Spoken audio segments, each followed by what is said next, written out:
I've lived alone for 6 years. I know every sound this old house makes, the groan of the pipes, the sigh of the floorboards, the rattle of the window frames and the wind. But about a month ago, I started hearing new sounds. At first, it was just a faint cough from the other room, a soft footstep on the stairs. I told myself it was just the house settling, my mind playing tricks on me in the quiet. Then, the sounds changed. They became specific.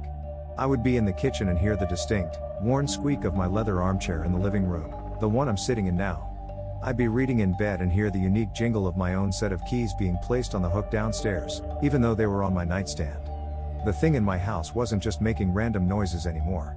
It was learning. It was perfectly mimicking the sounds of my life, creating a ghostly echo of my daily routine. The silence became my enemy. Any sound I made, I knew it was being recorded, catalogued, and would be used later to torment me. I started moving like a ghost myself, eating cold food to avoid the hum of the microwave, reading by candlelight to avoid the click of a light switch. The house was no longer mine. I was a guest, trying not to disturb the real tenant. Last night, I broke. I couldn't take the suffocating silence anymore. I decided to give it a sound it couldn't ignore, something to prove I was still here. I stood in the dead center of the living room, took a deep breath, and screamed my own name as loud as I could, Michael. The house fell completely, utterly silent.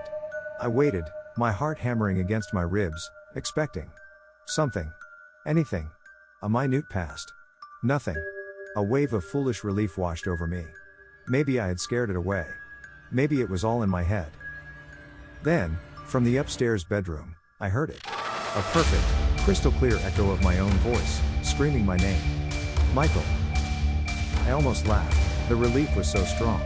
It was just a strange echo. A quirk of the house's acoustics.